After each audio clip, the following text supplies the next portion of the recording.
दोस्तों, महाशिवरात्रि के दिन करना विशेष उपाय, कितनी बड़ी महिमा। शंकर जी के भगवान महादेव के सभी व्रतों में सबसे बड़ा, सबसे ऊपर व्रत है, वह पासपत व्रत है। शिव को नित्य दिया दान करने से, दीपक दिखाने से, दिया जलाकर रखने से उन्हें पासपत व्रत करने का सौभाग्य प्राप्त होता है। उनके घर के कभी ताले नहीं टूटेंगे, उनके घर में कभी लक्ष्मी में कमी नहीं आएगी, वह व्यक्ति कभी श्रीहीन नहीं होगा। जो एक दिया महादेव के सन्मुख जलाता है और एक दिया अपने प्रमुख गेट में, दरवाजे में घुसते हुए दाहिने हाथ पर जला करके रखता है। दाहिने हाथ पर जला करके रखता है विधान। तो ये है जो आपने मंदिर में दिया जलाया है, उसी दिए से इस दिए को जला करके अपने घर की दाहिनी तरफ, जहां आप अपने गेट में घुसते हैं, दाहिनी तरफ उसको जला करके आप रख दीजिए। परिवार में, खानदान में कभी अकाल मृत्यु नहीं होगी, अज्ञानी पैदा नहीं होंगे, घर में तिमिर नहीं रहेगा। यदि हो सकता है दिया ना बुझे, रास्ते में शिवालय के नज़दीक है, मंदिर नज़दीक है, तो जो दिया आपने जलाकर मंदिर में रखा है, उसी दिए से एक दिया जला करके ले आओ।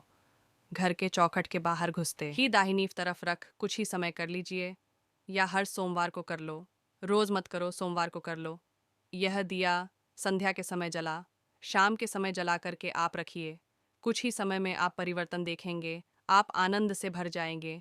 आप कहेंगे इतना सब कुछ आनंद घर में एक साथ हो कैसे गया, भगवान इतना अद्भुत कर देंगे, सब आनंद हो जाएगा। तो यहाँ दिए जलाने की महिमा का बात की बात करें।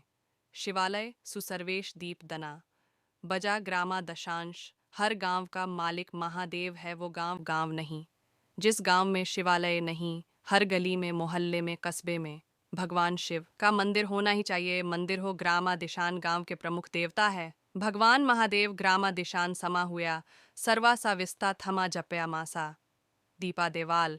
इस गांव के लोग औरतों को जानते नहीं थे, लेकिन कुमारदम ने इतना प्रचार किया कि छोटे बच्चे से लेकर के बूढ़े तक सब लोग एक दिया मंदिर में जलाते हैं और वहां से एक दिया जला करके लाते हैं और अपने घर की चौखट पर ला करके रख देते हैं, जिसका परिणाम यह था कि घर में वृद्धों की मृत्यु होती थी तो यमराज उस घर में प्रवेश नहीं कर पा रहा था। नारायण के आदेश, भगवान महादेव के चरणों में आपने दिया जलाया और दिए से दिया जलाकर घर की चौखट पर रखा है। यमराज की ताकत नहीं है कि किसी के घर में प्रवेश करके बता दे। जिनके घर में बुजुर्ग हैं, वृद्ध हैं, 4-6 महीने के मेहमान हैं और बीमार हैं, पता नहीं कब दुनिया छोड़ करके चले जाएं।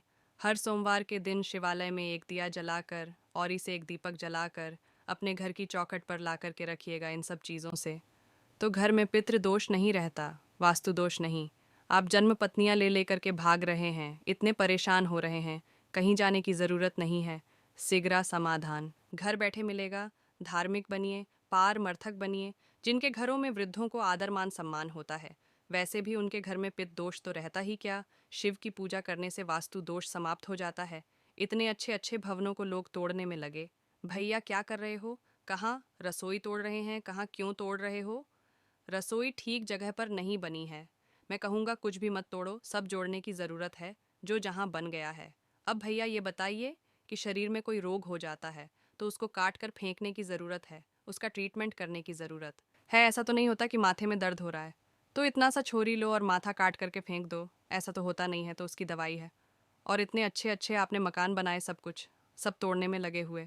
मैंने मत्स्य पुराण पढ़ाया, गौरव के साथ कह रहा हूँ, मत्स्य पुराण में कुछ भी तोड़ने की बात कहीं नहीं है। मत्स्य पुराण में लिखा है कि तुलसी और शिवक की पूजा हर घर के वास्तु दोष को समाप्त कर देती है। इतनी बड़ी महिमा है।